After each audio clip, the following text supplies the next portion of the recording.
welcome to the panel. It's going to be an interesting topic. I would be firstly very happy to see that we're finally addressing the elephant in the room, which is the importance of design in hospitality. I have been in this industry for the last 40 years, and we've always felt it's very, very important to have design as a key element of a hotel or a resort or any part of the hospitality industry. But it's been largely ignored by many people. So very happy to see that finally this panel is here, and also thanks to BW for also having for the first time in the awards, having a separate section for hospitality design awards. So I think finally design is getting the recognition it deserves. So thank you so much for that. And I would like to start. We have a panel which is two designers, two people from the industry, two people from hotels. So we have a very nice panel here, and I'd like to start preferably with Reema, if you don't mind. Yes. I wanted to know sustainable design practices. That's a buzzword in our industry.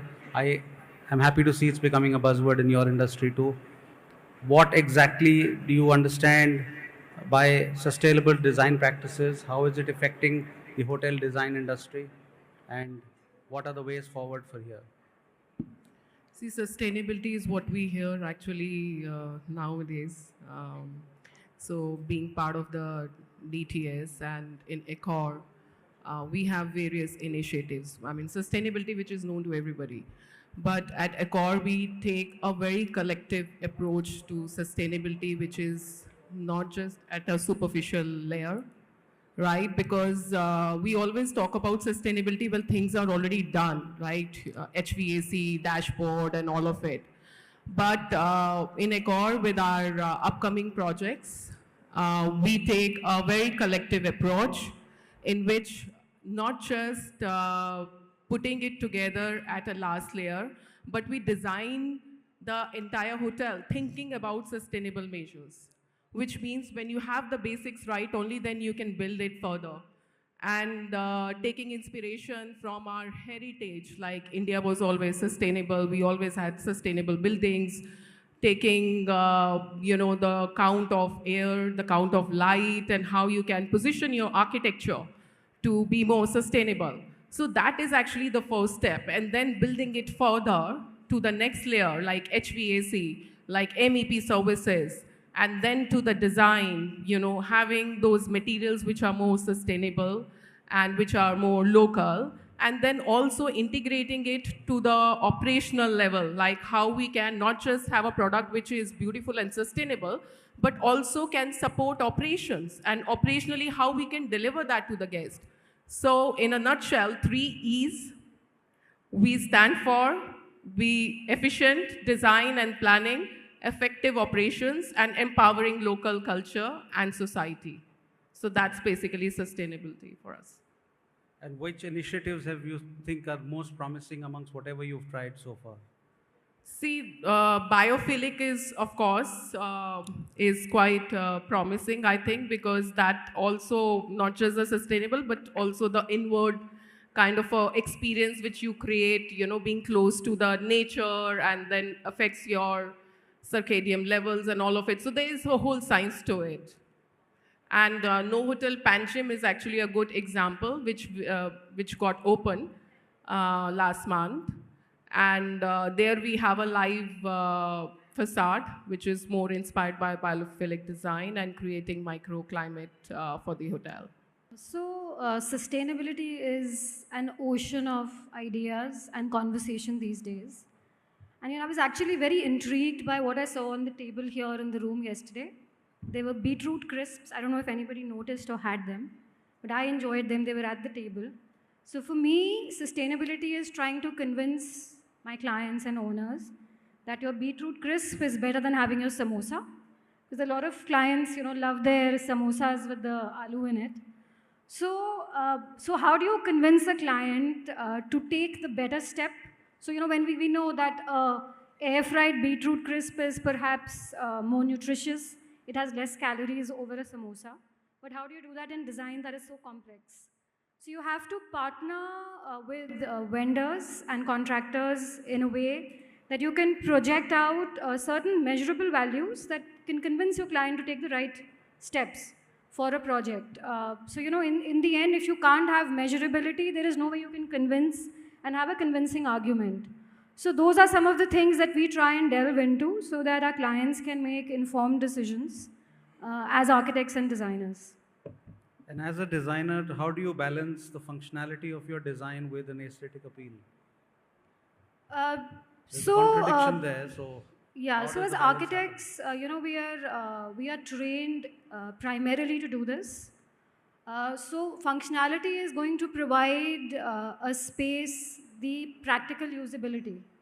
Whereas when you layer it with aesthetics, it gives it a certain look and feel. So, both the left brain and the right brain have to sort of work together for your brain to function correctly. Similarly, when you design a space, both the practical side as well as the aesthetic side have to marry for the space to function well. So, if I'm designing, say, a hotel room, I have to have all the ergonomics right.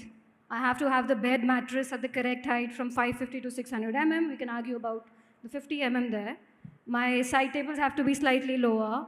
My TV has to be in front of the bed, etc., etc. And these are the practical aspects which are non-negotiable.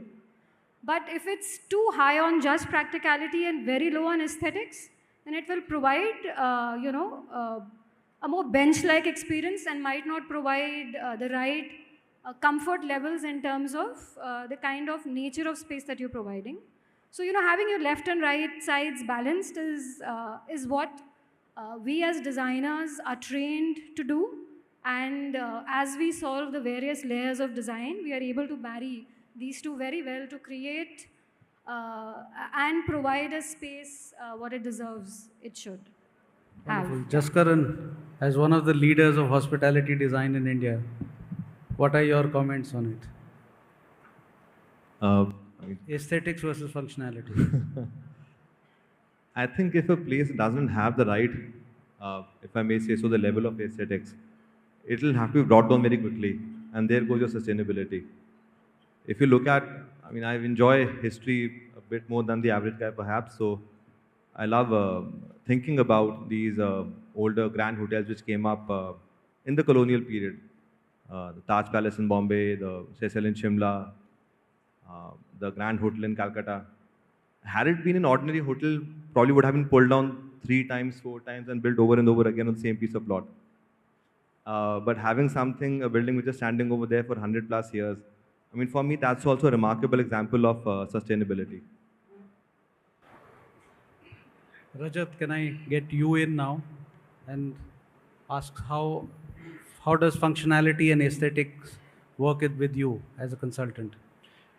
See, I am majorly a functional planner, but I also own a resort, and let me share it with you. I think we get, a lot of impetus on this functionality aspect. So I think if you divide the hotels into 2 parts, one the high-end luxury and experiential, and one business hotel. Yes, business hotel needs to be planned purely from a functionality perspective. But when it comes to experiential space, I think functionality can easily be worked out.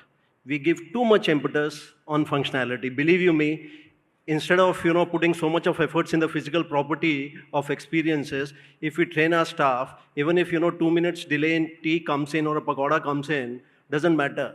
If the staff is good enough and if he can really talk well, it can easily take care of this functionality. So I believe, especially when it comes to the experiential aspects and luxury experiential properties, guest experience, the guest view needs to be the driving force. Functionality can easily be plugged in. We just need to, push for the softer aspect, which we don't really do that. We tend to, push too much of functionality. Now, if you see, the owners-driven properties, which has the highest ARRs, $500, $600, $700, they always start with guest experiences as a starting point and support it with functionality. And the new burst which has happened in last couple of years is the staffing ratios and all. believe you me, if you just add 10 more staff and that increases your ARR by 10 or $15, you get back your money. So I think we need to really divide into two parts. Business hotels, perfectly true. But if you're looking at luxuries and experiences, the guest experiences matters a lot. Functionality is a subset. So I am absolutely clear on that aspect. And which key design trends are you observing in the market that you think hospitality players need to keep in mind? Sorry, just come again. Which design trends do you think that are you observing in the market? That See, you think fundamentally what I'm seeing is should keep in mind it's important for them. See, again, dividing because, hospitality is a very big sort of industry per se. I think big fundamental change which is happening is guest experiences is turning out to be a very major driver in the leisure segment. Gone are the days when you're just looking at, the four walls, the good characters of the physical property. I think everyone is now looking forward, how do we engage people for next 3-4 days within the property by creating various experiences. I think that is a very big driver, especially in high-end market. So that's something which is, I believe is a very big change which is happening up. Let's get Sahil into the fray now and ask you for the same opinion. What design trends do you feel should be? So, good afternoon, ladies and gentlemen, and thank you, Hemant, for getting me on the panel. I will not be able to answer this question in one go. There is not one design trend, but a couple of them. And I think Reema and Vandana spoke very well on sustainability, so I'm not going to speak about sustainability. But I think what, according to me, is going to shape up the future of hospitality industry in India are a couple of them. One is biophilic design. Reema spoke about them. What is biophilic design? Biophilic design is to embrace nature, is to get as many living elements within the building, and it's not just limited to landscaping. It's embracing light. It's embracing many other elements. I'd like to just say that we are doing a hotel in Goa, and we are embracing biophilic design like it would have been never done before. Like our Chairman Emeritus, Mr. PRS Oberoi, introduced the concept of green walls in this country, and it became a trendsetter for everybody to take notice of, and this was done maybe 15 years back in some of our hotels. We are going to really push the needle with this project in terms of biophilic design. So according to me, biophilic design is one which is going to gain significance and importance in the future. Number two, how do we really make our hotels smart? How do we embrace technology? Number three, how do we create hotels which are flexible in nature? So can I create a design which can adapt to different usages? Can I create spaces which lend themselves very well to different usage patterns in, let's say, 24 hours or a month or a year? Can I convert my rooms into meeting rooms? Can I change the character of my lobby? So on and so forth. So to answer your question, maybe biophilic design, hotels that are flexible, smart hotels, these are some of the things that are going to be really important. Ganesh, I'm bringing you into the conversation now because you are representing Blue Star, and HVAC has already been mentioned once in this conversation. It's an important part of design and also an important part of the guest experience. So what exactly is the HVAC industry, especially Blue Star, doing to accommodate this for the hospitality industry? Yeah, good afternoon, everyone. So as we all know, HVAC system consumes maximum power in any hotel. Almost 50-60% of the power goes towards HVAC system. So it is very, very important to have a very energy efficient AC system.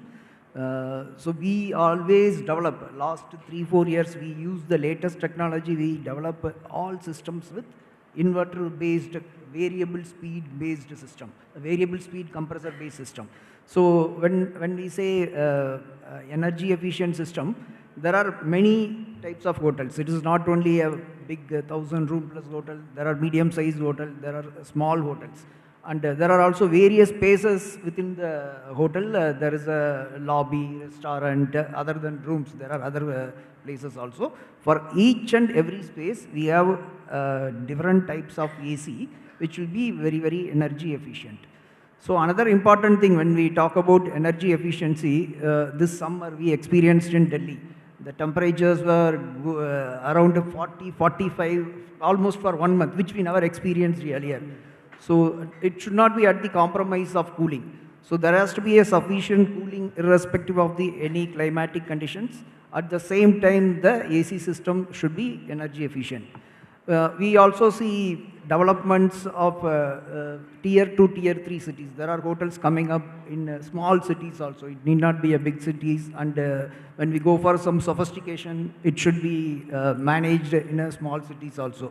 So whatever AC system we develop for all types of applications, different cities, and for different climatic conditions. So we also use some smart controls, which is the latest trend. We always talk about now AI, ML based. We also mentioned about user based control, which is again dependent on the history of the usage. The AC system operation can be optimized. So we use these latest technologies also. But for me, honestly, I mean, I've heard what you said, but energy efficiency and HVAC somehow don't go together with me within the same, it's an oxymoron. It kind of doesn't work in the same sentence. As you rightly said, HVAC is the biggest energy guzzler, right? And the gases that you release, especially in the 2-star, 1-star AC systems, they're not good for the environment also. So where does sustainability and HVAC come in together? I'm sorry, I'm putting you out on a limb right now. Yeah, it is very important question. We always keep debating. So what is Blue Star doing specially about this? Because it is a problem and something that it's another elephant in the room that's been brushed under the carpet. Yes.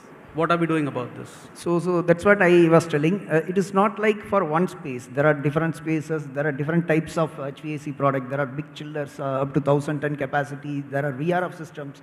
There is a ducted system, small concealed unit. There are different types of AC. So for a particular application, for the particular usage, selection of AC system is also very, very important. That optimal selection also will help you to reduce the power consumption considerably.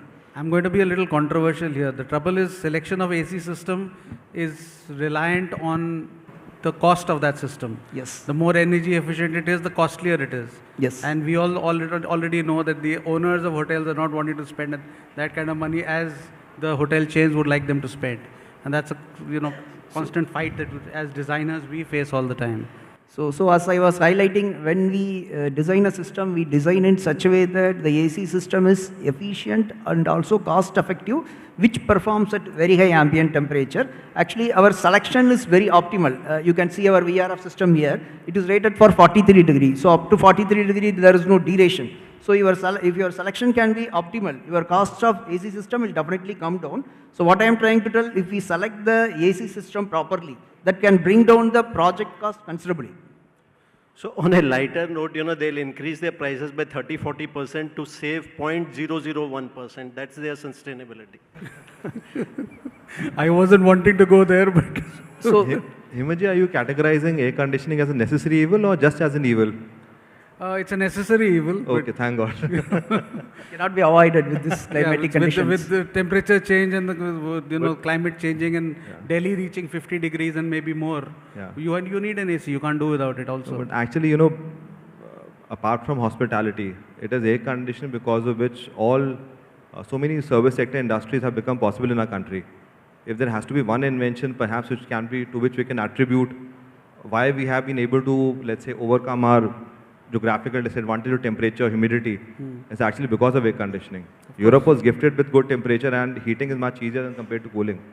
Had it been not for that invention, we would have continued to lag behind in production and services. That's why I said necessary evil. Another oxymoron. Shibani, I want to get you now finally into the conversation. You are a specialist in art and culture and heritage and craft. How does that work in a hotel environment, especially to elevate the guest experience? I think it's very important to bring in the local factor into hotels because it gives us very unique experience wherever you are.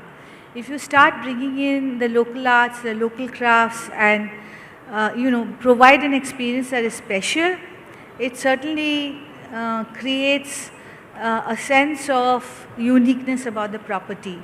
Having said that, it is also a part of sustainability to work with local communities, local groups. You prevent migration, you help women generate income, you help families not have their income happening from faraway places and cities, all of that. So essentially there is a strong social component when you actually work with arts and crafts of a region, and that helps the sustainability factor for a hotel. Today sustainability is such an important thing. So arts and crafts is very much a part of that.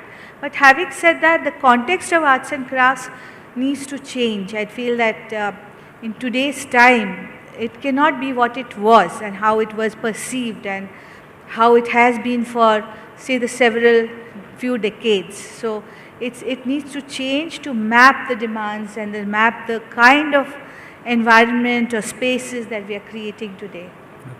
Okay. Reema, I'd like to get you in on this one. Cultural elements, how do they help art and craft in a hotel? Cultural elements basically give the personality to the hotel. Otherwise, foundation of all hotels is the same lobby, all the dining. And of course, you have a twist with the brand. But to have the hotel resonate with the location is something which is very important. And cultural elements basically weave that thing together and make you resonate with the location and bringing the local culture, storytelling, engaging with the local community, whether it's women going to the village and then, have those inspired pottery, which are like inspired by that. And by that, you are actually contributing to the society as well and contributing to the carbon footprint. See, first thing I definitely agree with you, it makes the hotel look unique. Because normally you wake up one morning in a hotel, for people who travel a lot, all of us do, you wake up and you forget which hotel, which city you're in. They all look the same. Yeah. So the cultural element is important there, but how important is it? Because again, I'm going to be a little practical with my experience. The first money gets spent in the land, then it gets spent in the building, then it gets spent in the interiors. There's no money left for art and soft furnishings and things like that. Our interior designers face it all the time. It's always a struggle. It's always a struggle. It's the last thing that gets decided. And that's the last bit of it, and it's always a struggle, but we have to keep pushing. I think things are much better because a couple of years ago, it was not like people never used to understand art and styling, accessorization, which is the last bit of it.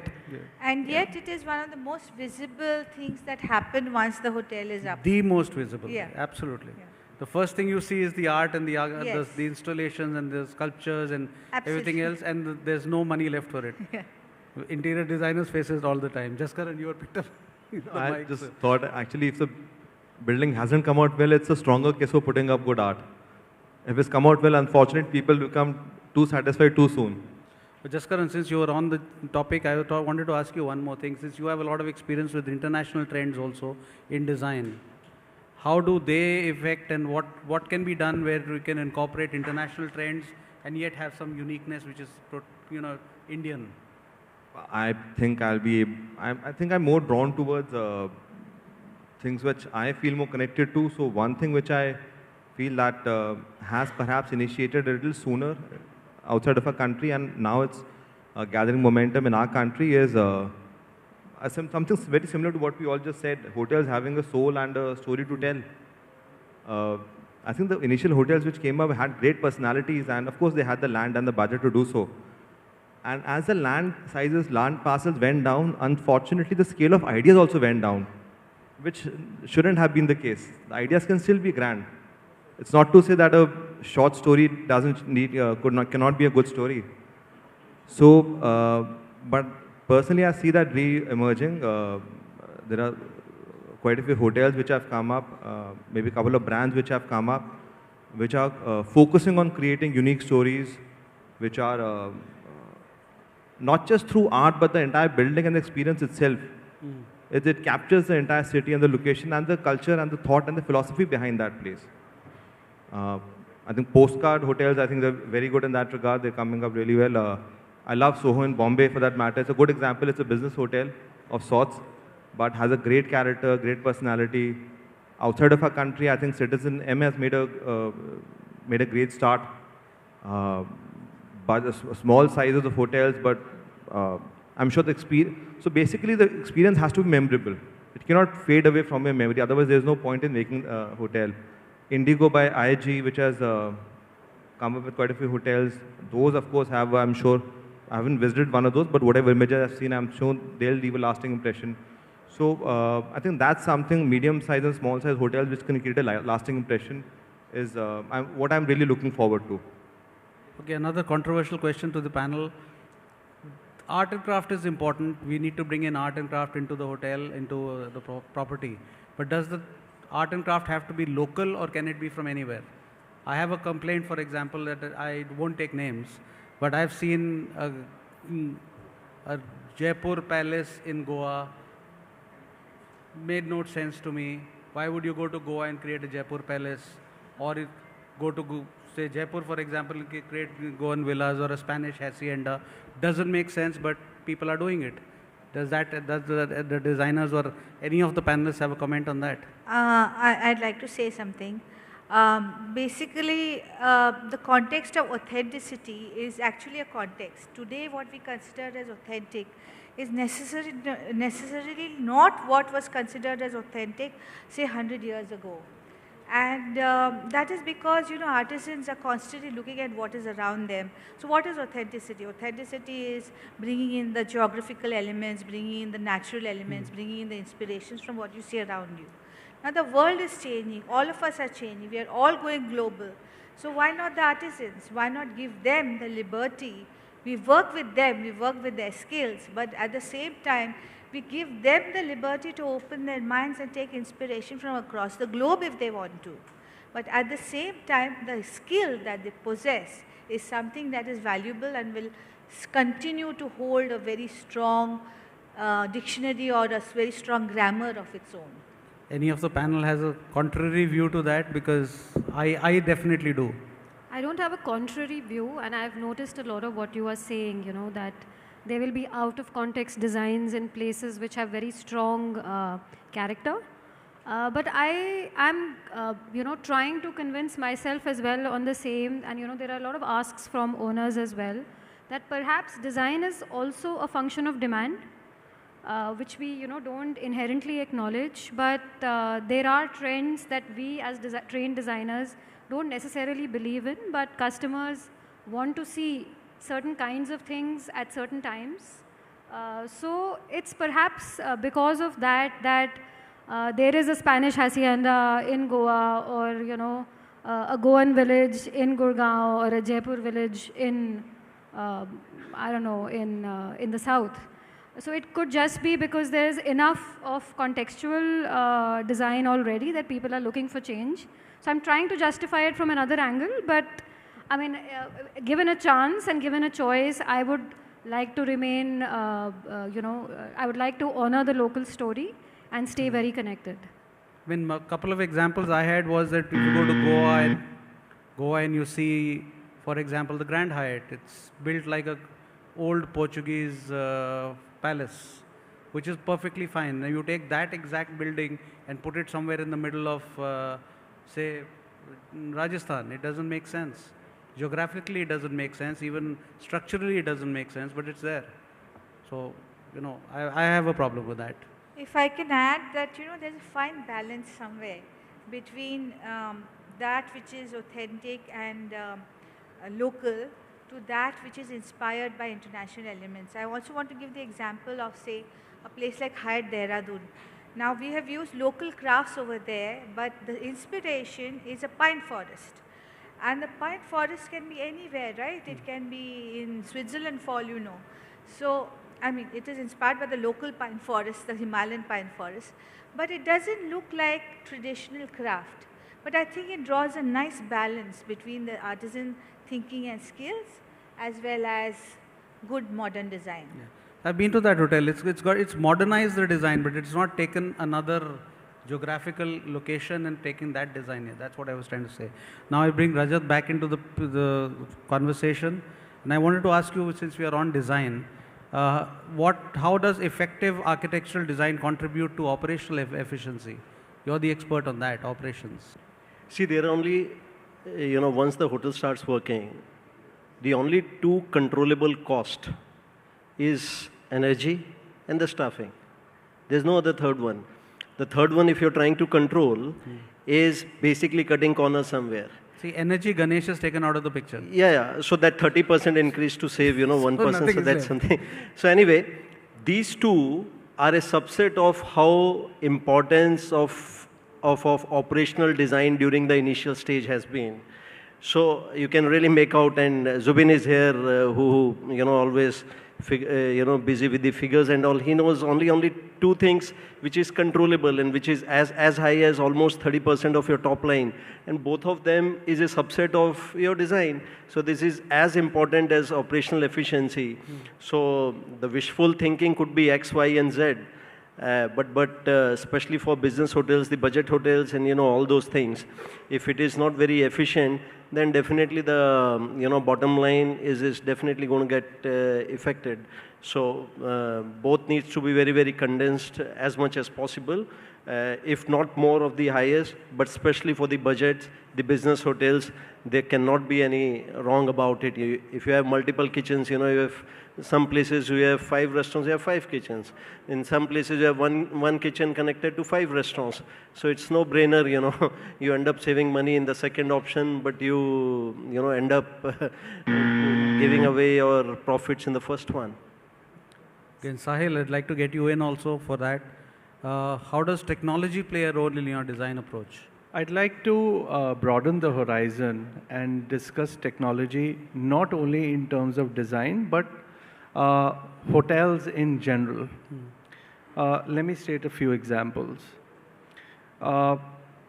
First example is your iPads and automation in the room. Now, we at Oberoi Hotels had done this, and it works seamlessly well in all our hotels, and it's become an expectation from our guests that any Oberoi hotel that you will walk into, you want this seamless technology which enhances your stay. I was incidentally at an Oberoi hotel with my family, and I saw the benefits of this particular technology. My mother was there, my daughter was there, and every time my daughter would go back and forth between my room and my mother's, it was just so convenient for my mother to operate the door, see who's on the door with just an iPad. So that is technology which positively impacts a guest experience. The other thing which I'd like to speak about is something that impacts all of us, is look at the PM 2.5 and the pollution levels in Delhi as we speak. It's above 300. Already GRAP 2 is in place, and we, the first hotel in India that spoke about clean air and brought in filters and HEPA filters and what have you, was the Oberoi New Delhi. Now that has become an industry benchmark. A lot of hotels are doing that, and that is yet another example of how technology can positively impact and just add value to a guest stay. So here are two examples that I just spoke about, which are fine examples of how technology can just sort of improve a hotel's performance and positively impact a guest stay. Thank you, Sahil. I think we are running out of time now. So last question, which is 10 seconds each. The design trend that you think is going to be the future of the hospitality industry? Any one design trend? I mean, this question is not relevant to Oberoi Hotels, but I'll speak in general because before Oberoi Hotels, I worked for an international hotel chain. I think it's adaptive reuse, because you see what's happening is with the cost of FSI going up so much in this country, you will see more and more mixed land use development. You will see more and more offices which are underperforming, or any other building that was designed for a different purpose getting converted to a hotel, because Hotels are doing very well. So I think this is something, again, which is going to be very important. And most of the hotel chains are gearing up to this. Most of the design managers are already implementing, and very successfully so, seeing how they can turn an office building into a hotel and so on and so forth. So again, adaptive reuse is something which is going to be important moving forward. Rajat, 5 seconds. One trend that you think is the future. I'll focus on the leisure travelers because I think the world has changed and people are spending less amount of time with their families. I think in future you will be having hotels which is extension of your home, which is not very exuberant. You can just walk in and you just want to be very, very personal one. So I think that is what will happen. You would like to go away from the so-called luxuries. You just want basics. That's what I believe will happen in future. You know, for me, actually, the trends are driven by demography of the people and the place. So really can't point out on one particular trend, but experiential design is what I think would be the trend, because based on the location, you can create, adapt, and then create a more immersive experience for the hotels. I would say that trying to unhotel and trying to think differently are going to be very relevant because trends change really fast. And when you want to reuse different kinds of buildings to become hotels, you have to be very innovative and think on your feet to be able to build fast and build right. So thinking differently is very important. Jaskaran. I think hotels made with passion. Rajat made a good point, owner-driven hotel. So someone has a passion for technology, someone makes a hotel which is, excuse me, full of technology. Someone has a great affection for art and passion for art. The hotel portrays art. What's your passion? Well, you know, anyone's passion for that time period in a hotel can become our passion. It's not something you have to live with for years, for days. So I'm happy to step into your passion for 3 days, 4 days, or a week. And that's the beauty about hotels. So the client's passion, essentially. I think, you know, the people behind the hotel need to have that passion, and need to build it with that passion. And the customers, at some point or another, will seek that experience and come to us. Ganesh. So when we talk about air conditioning, we have to keep in mind we are playing against nature. We are removing heat from the space and we are putting out. So there is some energy required, electric energy required. But there are many new emerging trends, especially it is happening with electronics and controls. Actually, we are working on many AI/ML based controls with which definitely we can optimize and the power consumption can be brought down. And also government is also taking a lot of initiatives with which with this help of electronics, definitely future air conditioning will become more efficient. Finally, Shibani. I hope sustainability and local touch. Thank you all very much. It's been amazing hearing your views on this. I hope the audience agrees with what some of us have said, some of the controversial things too, and take this forward. I'm very happy to see design taking a forefront in hospitality industry. I hope the trend continues. Thank you very much.